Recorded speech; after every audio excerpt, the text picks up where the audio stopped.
I want to facilitate them enjoy this stage and they do the introduction. Thank you, thank you, thank you.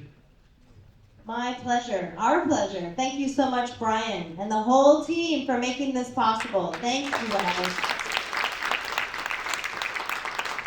We've been excited and planning to come here for a minute now, and we're super excited to get a chance to see what it is that each of you has been looking for. That is the reason, as Brian said, you showed up for yourself today. There's a reason you're here. There's a reason you're in this room. It is not a mistake. It is not an accident. We know that some of you have moved heaven and earth to be able to be here today. And traffic. And traffic. So we're excited to be able to take a moment and pour into the places that you are most eager and ready to find your next step and to find your next spot on the road to the journey that you're here to do with your life.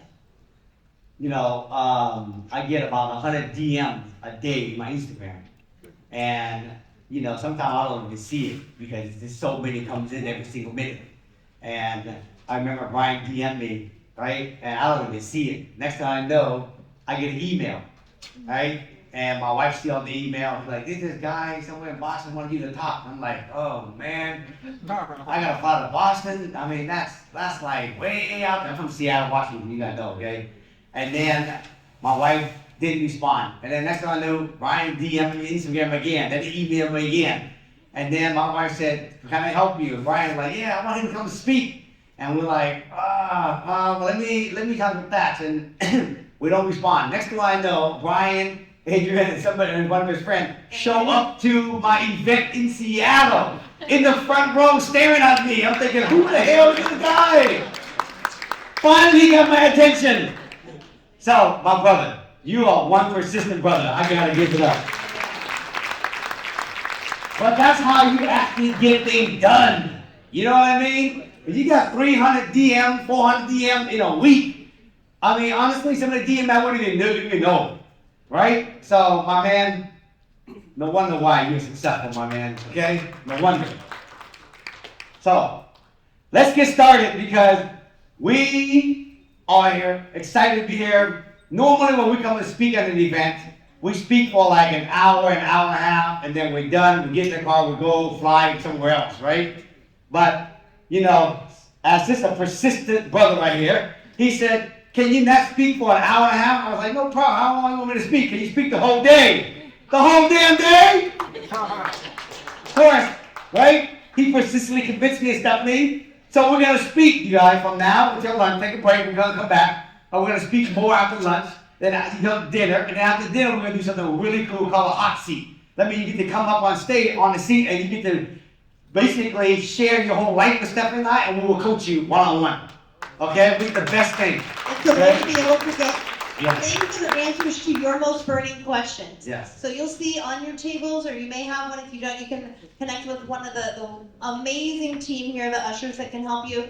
If as we're going through the conversation today, you have a question that you want to make sure you get some one-on-one attention and some focused answers to, you can write it on the hot seat question. You'll see the cards in the center of your table, and you can write it whatever question it is. We'll gather those throughout the day, and like that said, tonight after dinner, you can have time to be up here, and we'll coach you one-on-one about exactly what you need and the thing that's most important to you. And I will tell you, there ain't no question that you can ask that we have not heard of yet.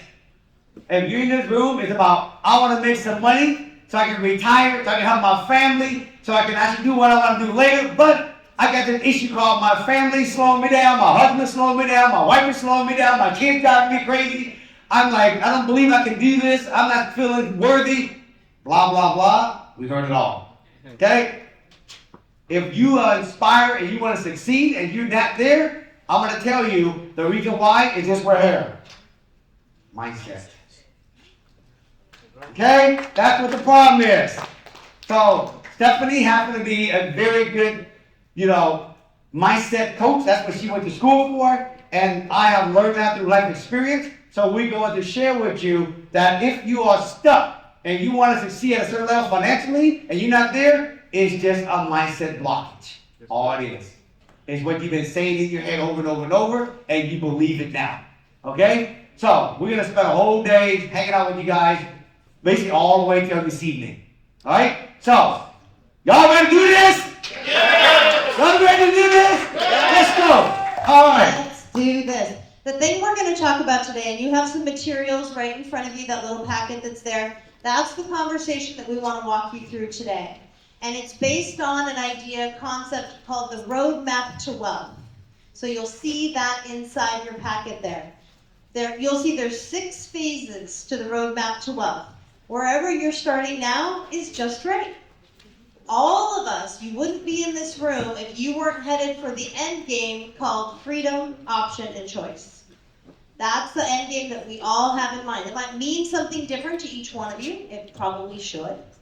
But this is the conversation we're going to have. We're going to talk about knowledge. We're going to talk about action. Talk about money. Talk about accumulating properties to build wealth. Paying them off. How do you know when enough is enough? So you can stop buying and start getting the security and freedom and peace of mind that comes from having the paid off properties.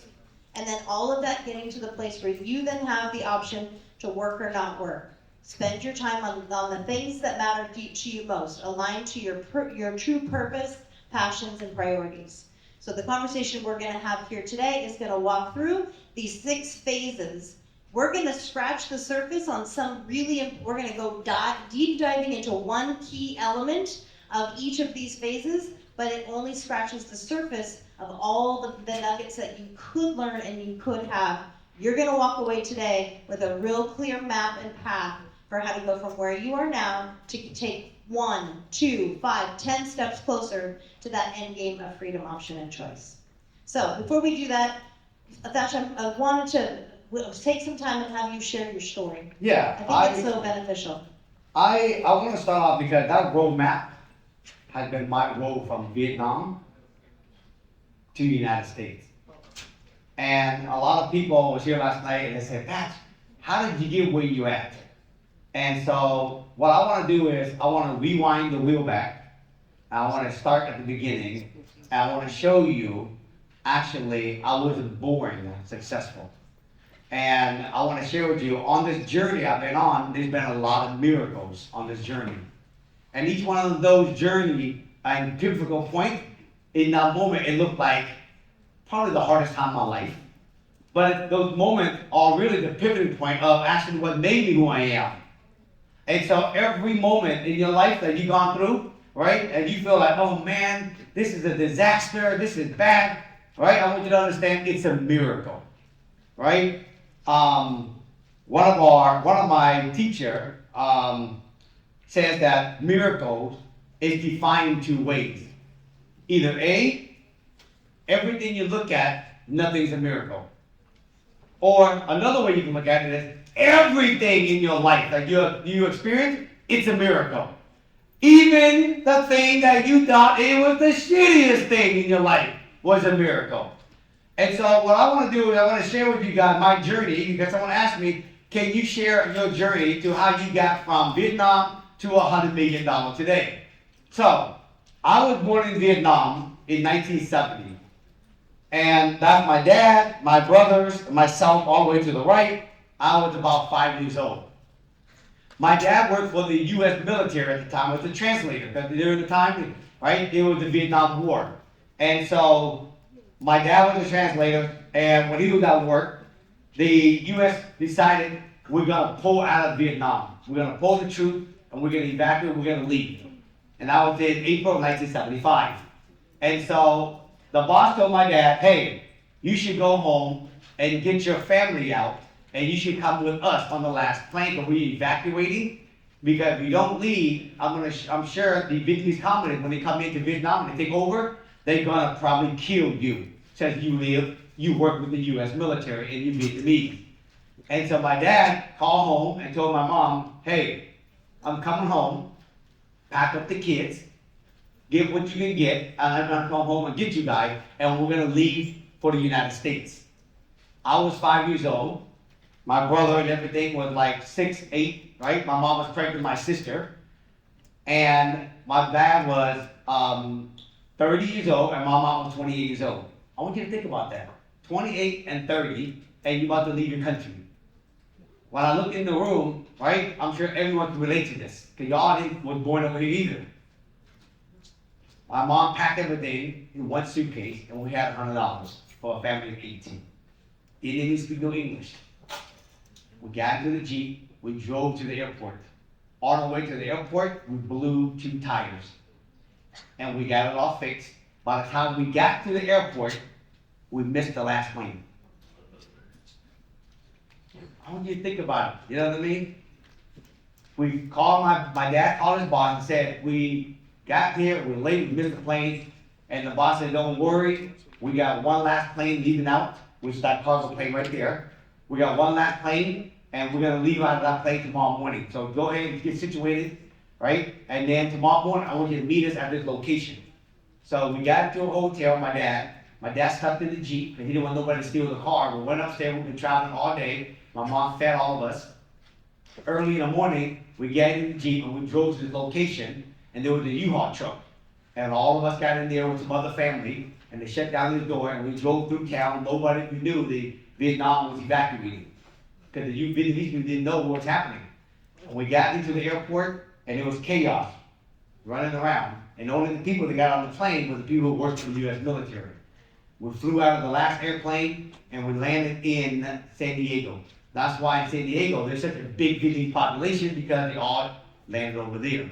And then we stayed in the shelter. The picture on top is the shelter in San Diego. That's Camp Pendleton. Okay? And then we stayed there for a few months. And then Governor Evan from Washington decided to migrate a whole bunch of families up to Washington to help migrate some of these refugees. And my dad decided we're going to go to Seattle. And that picture on the bottom of me and my mom in the Seattle Times. We're the first family to step foot in the United States, in Seattle, from the Vietnamese refugees.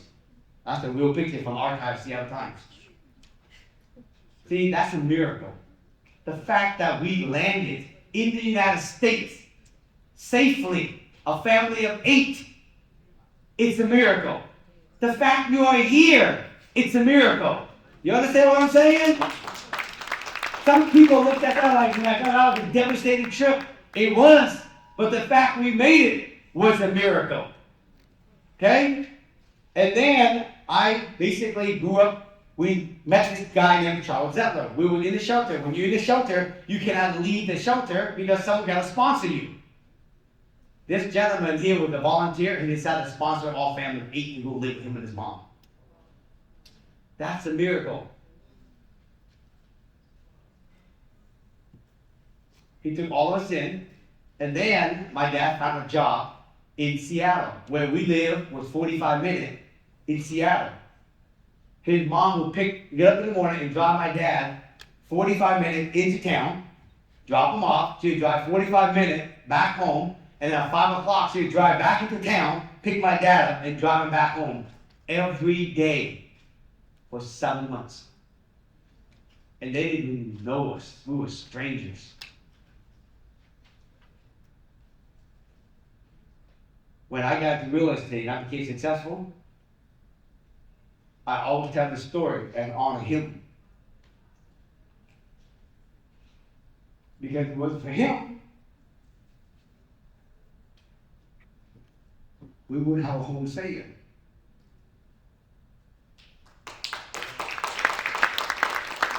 Because my dad didn't have a place to drive to get into town to work. Charles Zettler was the miracle on our journey. Brian is a miracle for you guys.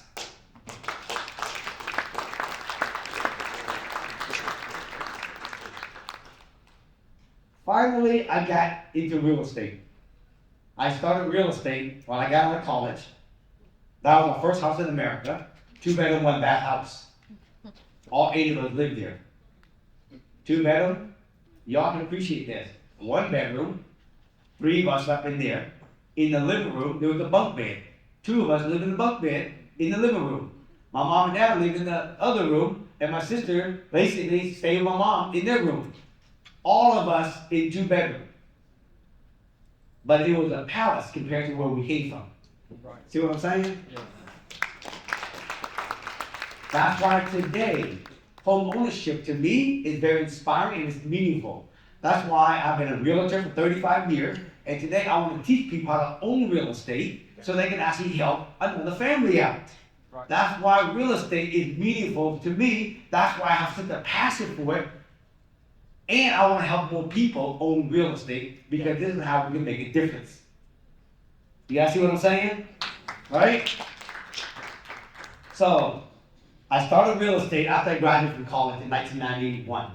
I went to aviation school to fix airplanes. I followed my two older brother's footsteps, and it wasn't passionate to me. What was passionate to me was doing real estate and sales.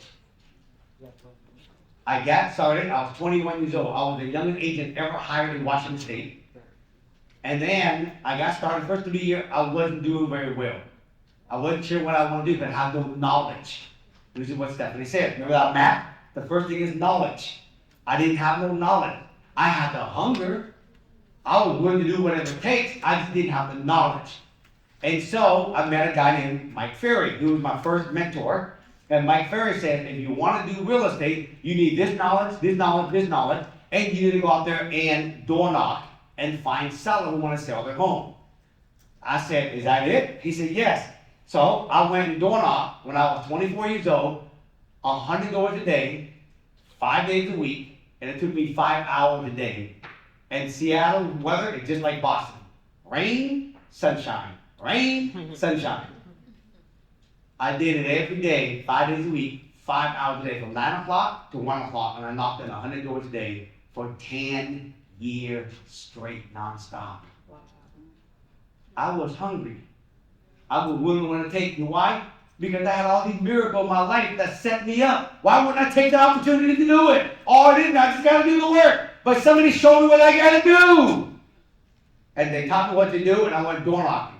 I went door knocking every day, and for 3 years, I knocked on the door. The first door was, go and get off my porch. I ain't asked you to knock on my door. Slam the door. I'm knocking on the door. Go learn how to speak English before you go knock on my door. Slam the door. You know what I'm talking about? Everything that you can think of as a Vietnamese kid knocking on the people's door after they sell their home, I heard it all. They even had their dog chase me. But you know what I did? I got back up and I knocked on the next door for 10 years straight. And I became a millionaire 3 years later. You can be the dumbest person in the block. If someone can teach you one thing what you need to do about real estate, and you willing to be persistent and consistent in action, you will outperform a kid from Harvard University if you don't want to work. Okay? Then we met this guy right here. He said, you make big money selling real estate. But selling real estate, if you don't own real estate, you're just rich. Because rich is where you trade your time to go make money. Wealthy is when you own real estate, and then the real estate paying you every month, even when you're asleep. He called that wealthy. Wealthy is when you have your money paying you time. So what we all have to do today is to learn knowledge with the map we showed you. You're going to take the action. You're going to actually make money in your business or whatever you do for a living. Then the money you have, you buy real estate. Then you buy real estate, you rent it to a family because you're making a difference. They pay you, you make money every single month. Then the property goes up in value. And then all of a sudden, a few years later, you're a multi-millionaire owning 2, 3, 4, 5. And then you take the money, you go back to work, you make more money, you buy more property. And then you look 10 years later, you go, my goodness, I got 10 rental property. And in Boston, it went up in value so crazy that in the last 10 years, I got $10 million in net worth. And just owning the right property. And so my man, Tom, said, if you want to set yourself up early and make sure you have time in the future so you can spend with your family and travel, go make a difference. Own real estate early so later on you don't have to work. You work because you choose to work. You can work where you want to work, who you want to work, whatever you want to work with. And he says that's true freedom.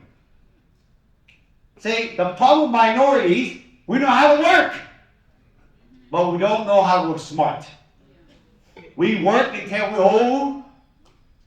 Let's be honest. In the Asian culture, man, there's some folk working in their 80s because no one has taught them on how to actually make their money work for them.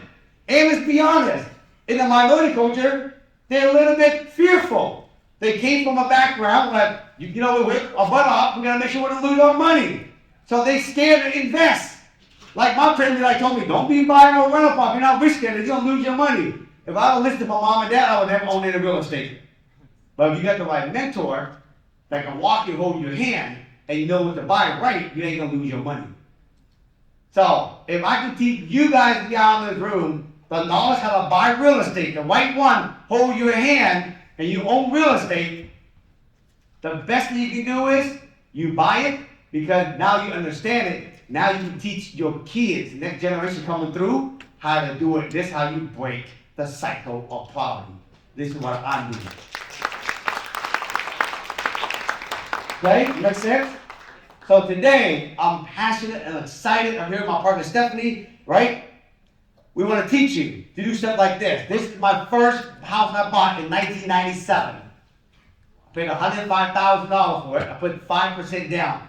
If you do not own a house right now in this room, take advantage of the first-time home buyer and put down 5%.